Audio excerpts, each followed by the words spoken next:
So, Julia, what is an imbalance in Ayurvedic terms? So imbalance in Ayurvedic terms is, as we spoke before, imbalance is when your vata rises and gets out of proportion, right? So we spoke about before that Ayurveda teaches us that we need to bring our body in balance. As long as we're in balance and expending the energy in the right way and leading our life sustainably in the right way, it's good. As soon as we get out of balance through life or our own actions, we create an imbalance. An example of vata imbalance could be you went traveling, right? You flew to Europe. Traveling is movement. Yeah. Any movement faster than walking creates vata. So traveling on the plane creates a lot of vata because your subtle body can't catch up with your physical body as quick as you move, basically. Yeah. Even driving creates vata. Watching TV creates vata. Spending hours on Facebook creates vata. So, yeah. Right? So and we all do that regardless of our constitution, right? So say, for example, your vata dosha, that which spoils, grows and grows and grows in your body. You reach the stage where your nervous system is vibrating way beyond what it should be in a stable shape. It could manifest in your life as digestive disorders like constipation. That's a very common one.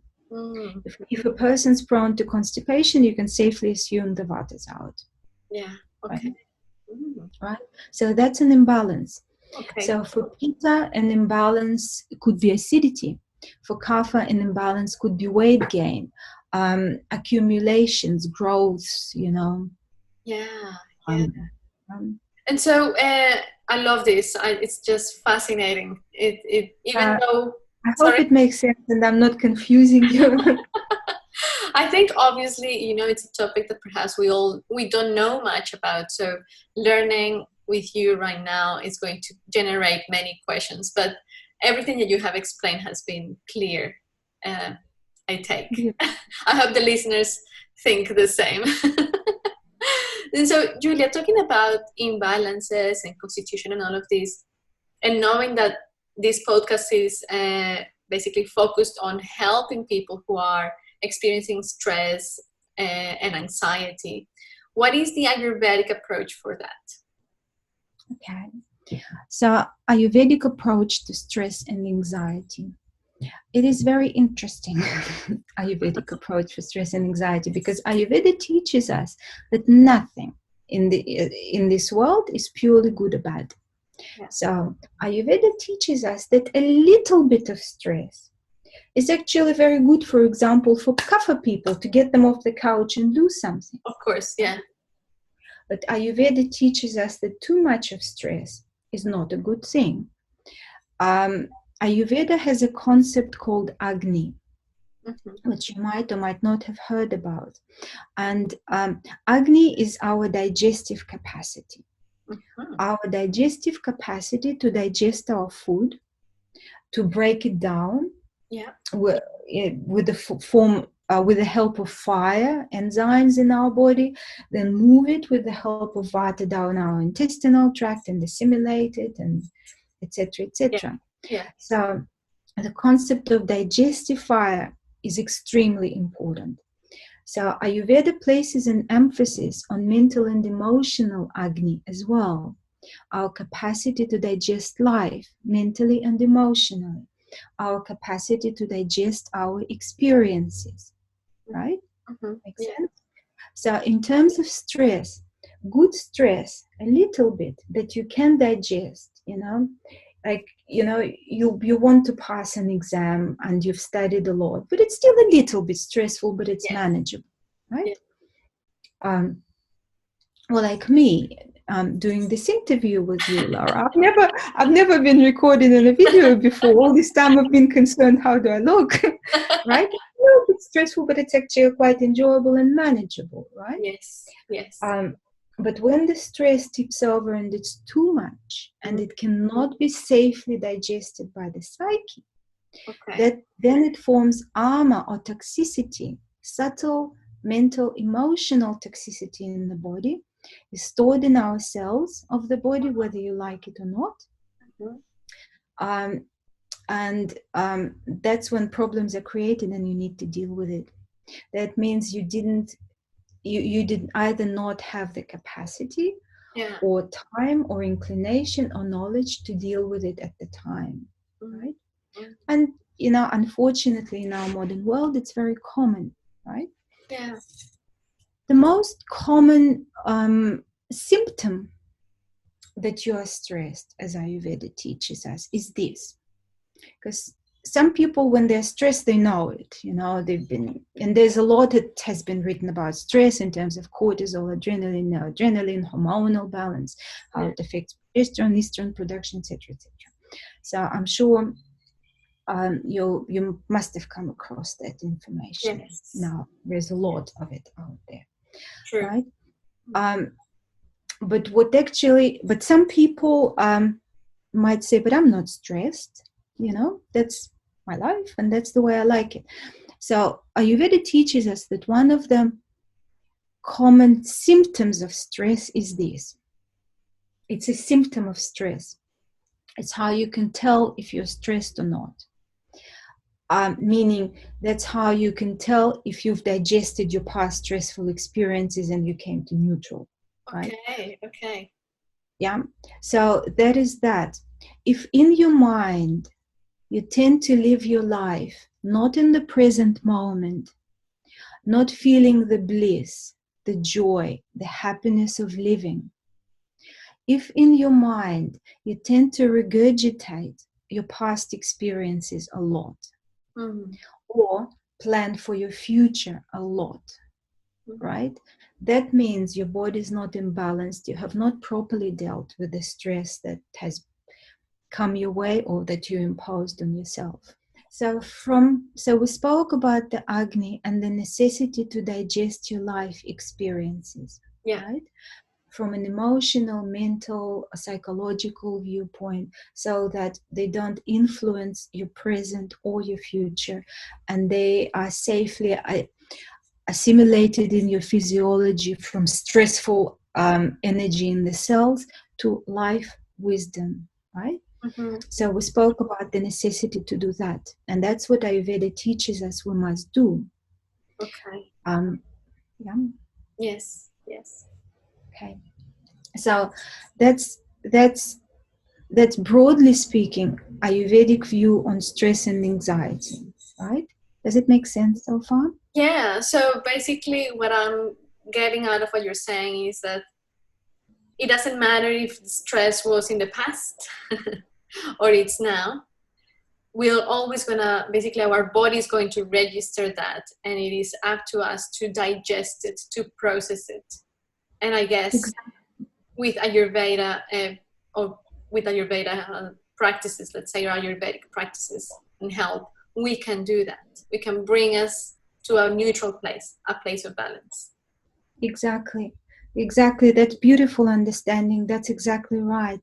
And Ayurveda teaches us how to build that stamina, how to increase our digestive fire, whether it's for food or for life.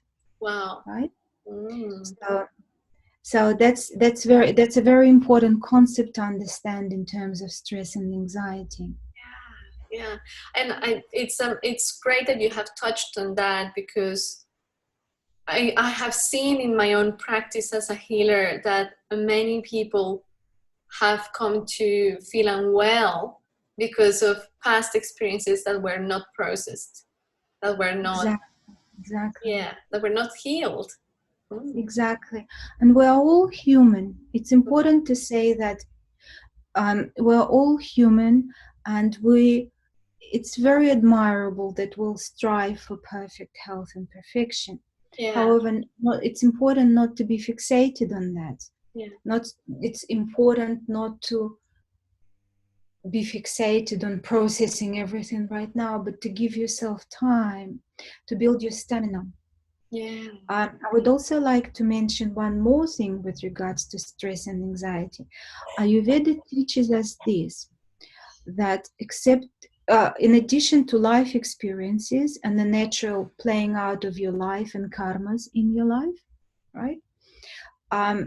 One of the causes in modern day for stress and anxiety is that we take on too much information, right? So if you're one of the people going from course to course to course, studying and reading and taking on everything, and it could be beautiful teachings, right? And you're taking on all, it's like eating, you're constantly eating, you're Yeah. eating the information, right? And you don't give yourself time to properly digest every piece of information. And not just to properly digest, but to assess it with your critical thinking. Is it actually doing good for me right now? Or is it just too overwhelming and too much? Yeah. You know, that constant taking on of information will inevitably lower your ability to deal with stress, create toxicity in your system, and Yes.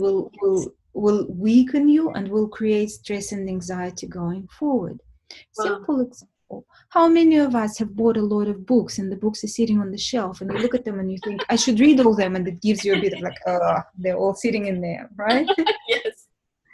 How many courses have you done that you didn't have time to properly practice, assimilate, critically assess? Is it good for you or not? You know? Yeah. Yeah. You Yeah. know, and you've pushed them away, but on a subtle level, they're still hanging off you, you Yeah. know, and that will create unease in your system, right? Unease, eventually, probably disease. Yeah. Yeah. Yeah. So, Yeah. well, the digestion of life can be overestimated, and that's what it means to digest life. Just as you eat food, you know, you eat your meal, you let it sit and digest it properly. That's the life experiences, because stress doesn't always come from external things like life events or karmas. You know, fair enough. Some of them you can mitigate or milden, Yeah. right? Some of them you might not be able to.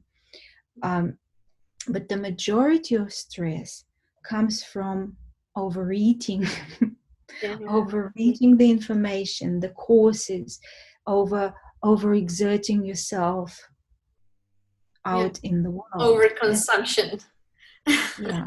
consumption, exactly, Yeah. exactly. Thank you, Julia. That's something that I personally hadn't thought of.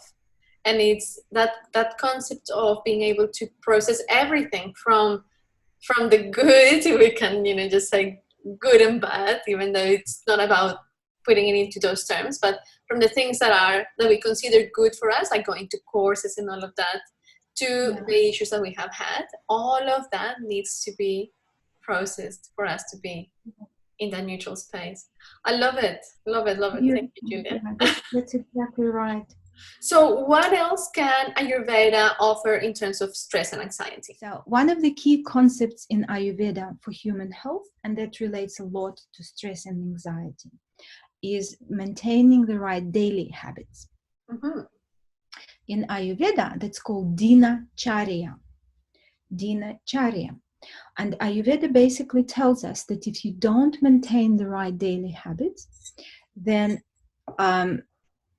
your health, the true health is not possible at all. Oh. Right? That's number one. And number two, you might even accumulate more karmas or negative Okay. consequences as a result. So so specifically addressing the stress and anxiety condition. So the key element of daily regimes or dinacharya, as Ayurveda teaches us, is very simple, yet it's very difficult for a lot of people. It's going to bed at the right time and getting up at the right time, right? And the consequences, the benefits, and of that are unparalleled. And if you don't do that, the consequences of that are very bad, right? Oh, okay. So, in the modern science also confirms the circadian rhythms and the importance of following them. But Ayurveda gives you very specific timelines on that. So basically, in the modern world, right now, as we live, as we speak, Ayurveda recommends going to bed between 9 and 10 p.m. every day. Okay. If you go to bed after 10 p.m., because during the night, what happens is that your body gets repaired, your organs get repaired and rejuvenated in a certain pattern, right? Mm-hmm. But this pattern is transposed onto the clock, right? Okay. So if you don't go to bed by 10 p.m. and if you're not asleep by 10 p.m., then you're missing the boat. And missing the boat in terms of your physical health, in terms of your mental and emotional health, because particularly the period from 10 to 12 p.m. or 1 a.m. is responsible for psychological health and physical health. Oh, wow. So if you're not asleep at that time, then inevitably you will lower your capacity to digest stress, to digest negative experiences in your life, and you will lower your capacity to be successful in this world. There's no question around that. So some people might say, but what's it called? I'm a night owl. Yes, yeah. Some people will say that. Ayurveda very simply tells us that if you're a night owl, you have accumulated enough negative karmas from the past, meaning that you have ignored the rhythms of the sun and the moon enough, so that you're now in that state and you should fight against it. Ayurveda does not condone at all the night owl experience. Yeah. Make sense? Yes. And so what is the best time to wake up? So the perfect question, perfect segue. The best time to wake up, Ayurveda places a lot of emphasis on the rhythms of the sun. Okay. So if you want 2 words how to live your life happy and healthy, that would be follow the sun. Wow. Okay. Right? So sun gives us life. If you ignore the sun, if you ignore the natural rhythms of this existence in this universe, then you can't expect to maintain your optimal health. That's what Ayurveda teaches us. So what's the perfect time to wake up? The perfect time to wake up is before sunrise. Okay. Before sunrise. For advanced rishis and sages who are plugged in way more than most of us into the universal rhythms, they can wake up in the period called Brahma Muhurta, which is 3 hours before sunrise. For most of us, it's not only not practical, but our bodies, minds, and subtle bodies will not be prepared for that right now, right? Mm-hmm.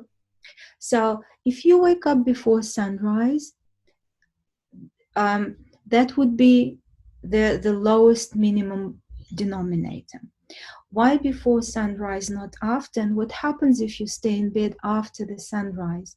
The sun is rising, everything is waking up. If you stay in bed and asleep at that time, particularly for females, but for guys as well, you will overheat your hormonal system. Your hormones go out of whack. Your digestive capacity is jeopardized, compromised, and your body will start being less resilient to toxicity and that's what happens when. So you ideally go to bed at 9 or 10 a.m. and get up between 5 and 6 right now as we speak, but then watch when the sunrise happens as well. Okay, yeah, that's a great tip. Thank you. Thanks, Julia. That's a great tip that you could do, and you could do it for free. You don't need to pay money for it. Your health is simply not possible without it. And if you start doing it, the benefits of that will be enormous. Do it for a week. You will notice a different you. Ayurveda also teaches us that we should not do everything abruptly. Like like an example, if you go to bed at 12 o'clock midnight right now, and you start going to bed at 10, that could be creating stress and abrupt stress in your body. So what you should do in that, or if you're getting up at 9 a.m. every morning, if all of a sudden you get up at 5, you'll be like, what's happening? So what Ayurveda teaches us is you should take it in 15-minute increments. Okay. So for the first week, you go to bed 15 minutes earlier, you get up 15 minutes earlier. Second week, you move it by, and you then build up to a good regime. To a good regime. Oh, I love it. I love it. It's a way of paying attention to how we are taking care of ourselves. You know, and it's a way of committing to take care of our health. Yes, definitely. So tip number 2, for people who have concerns about stress and anxiety. At the moment, there are all sorts of diets that we hear about nowadays. Keto diet, paleo diet, eat meat, vegan diet, vegetarian diet, whole food diet. What should I be doing? Yes. Ayurveda tailors diet to constitution and imbalances. There's no, as we said in Ayurveda, nothing is purely good or purely bad. Everything is in the right time, in the right conditions, in the right context. So for a person already suffering from stress and anxiety, generally speaking, their enzymes would be low, their acidity could be up, their ability to process and assimilate food properly could be a little bit compromised. Generalizing, right? So their ability to break down raw foods could be a little bit compromised, right?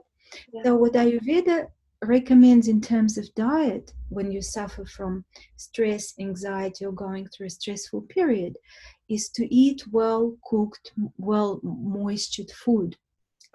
For example, making a vegetable stew, making a soup.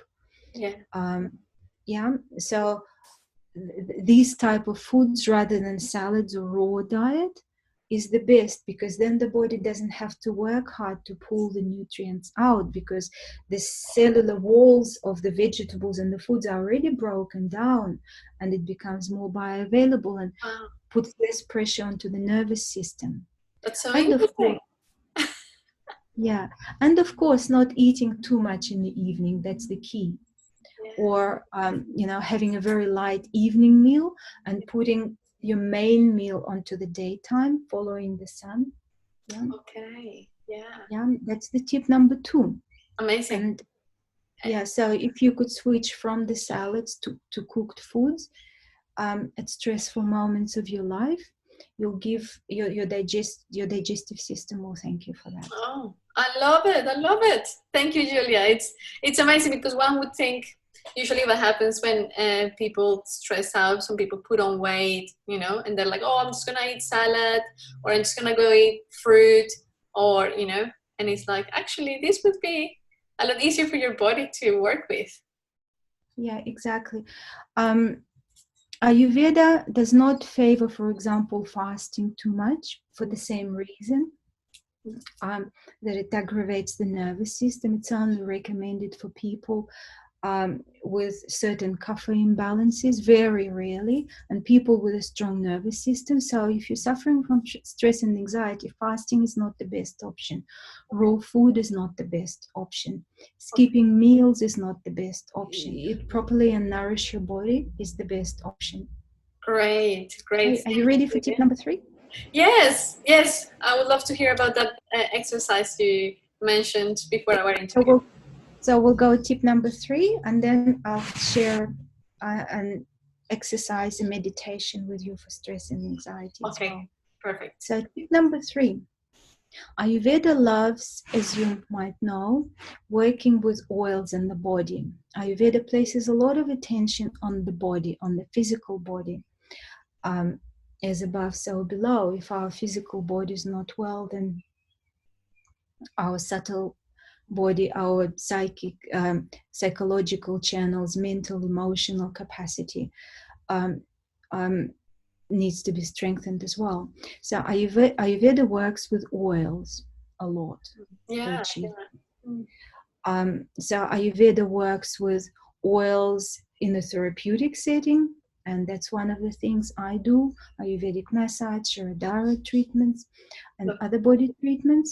But also, Ayurveda recommends using Ayurvedic oils at home for things like self-massage, right? Beautiful. So the tip number 3 is self-massage daily or minimum 3 times a week. Okay. So for everybody, with black sesame oil, for pitta people, and in summer when it's too hot, with coconut oil, right?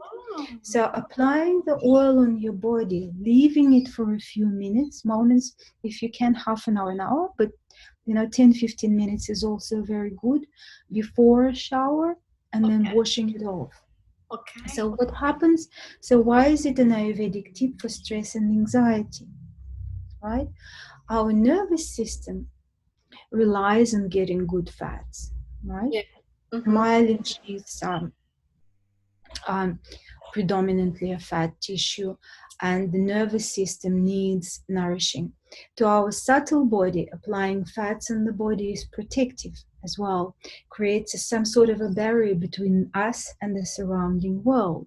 In fact, you might find that as you start doing this practice daily, you might lose weight because your body will feel more protected. You would need to accumulate that weight as a cushion between you and reality. Oh, how interesting. Wow. Yeah, so applying Ayurvedic oils or black sesame oil, coconut oil on your body, keeping it on, and then having a shower is a beautiful practice. It's almost free. You can buy good black sesame oil in the supermarket, in a health food shop, and you can start doing that practice. And over time, the benefits will be enormous for your body, your energy body. It increases your stamina. It rejuvenates. You can also apply it on the head as well. It will nourish the brain. It will balance the brain. And of course, there are specialized Ayurvedic oils to do that. Yes. And also, if you're going through an acute anxiety episode, what you can do is this. You can take a Muslim cloth, apply black sesame oil or specialized Ayurvedic oils onto the Muslim cloth, fold it, and then put it on your forehead and lie down for 20 minutes. Oh, wow. Okay. So you could do that too. And that will assist both on the physical level and on the subtle level as well.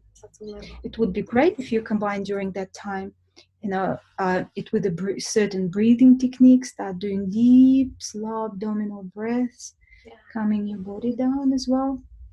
And it's not expensive, it's easily accessible, and you could do that quite easily. Yeah, that sounds so delicious, actually. I am going to try the oil one. I have coconut oil at home, so for sure I'm going to try. I'm going to start tonight. Beautiful. With coconut oil, it would be lovely to try it now.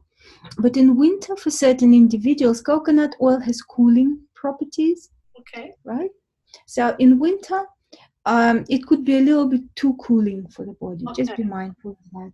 Black sesame oil is a universal oil that anybody can use, even for baby massage. Now I know that you also have a meditation that you want to share with us.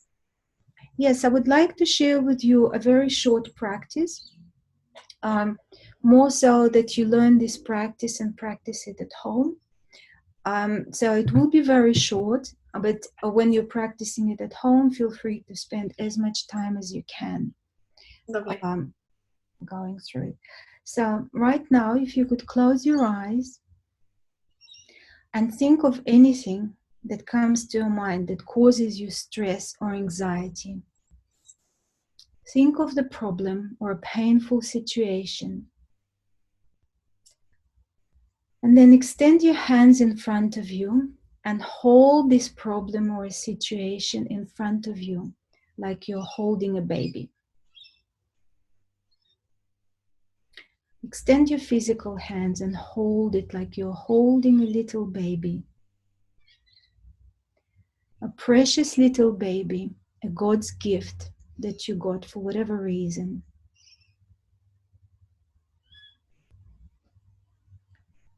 Imagine that your heart, your physical heart, and your subtle heart is growing its own hands. And the hands of your heart are fitting into your own arms and hands, like into gloves. And you're holding your worry, your problem, your issue. And you are learning to love it.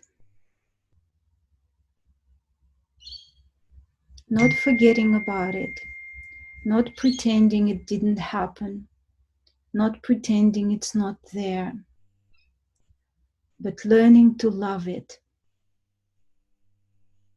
Not with the love you love chocolate, not with the love you love cakes, but with the love that Creator loves all its creation.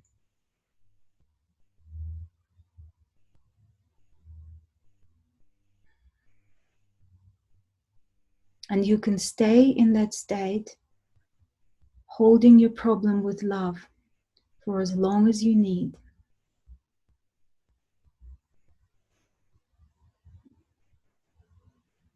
Giving it love. And now we're going to open our eyes. So that's a little practice for you that I hope you will find useful. It's beautiful, Julia. Thank you. It goes really well with something that I usually talk about, and it's the change of perspective of those things that perhaps seem like problems or issues or things that can stress us out. And when we bring love, when we bring compassion, when we bring another way of seeing it, then we see it as the learning, the wisdom that we're gaining. So thank you. I absolutely agree with you. It's a pleasure. Thank you. Julia, well, we're coming to the end of our episode, but before we go, I obviously have to ask you the Love Approach Project question. So how does Julia approach life with love? How do I approach life with love? I practice love in a daily fashion. I pray with each of my friends, for each of my friends, for each of my relatives, for each of my clients. I pray in all of my sessions with my clients, and my practice is an act of love. Oh. Thank you, Julia. Thank you so much for sharing all the things that you know. I know, everything you shared, I could feel it came just from the most, I don't even know how to express it, like delicate nature. It was just that powerful, very wise, very profound. So I thank you for that, because I know it's going to touch many hearts and it's going to support many people. I'm sure of that. So if people... Thank you for this wonderful opportunity. Oh, my pleasure. I'm so happy to have you here. So, Julia, if people want to come and see you or look you up, find you, where do they go? You can find me on Facebook and connect with you through my practice page on Facebook, which is called Sunrise Ayurveda Australia.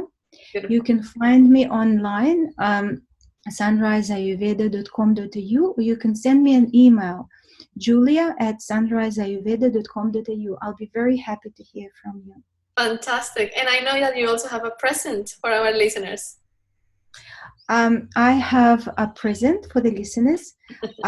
So for all listeners of the Love Approach Project, when booking for your consultation or any of the Ayurvedic therapy treatments, if you quote the Love Approach Project, you will get $20 off for your first session. Yay! Love it, love it, love it. Well, Julia, we've come to the end.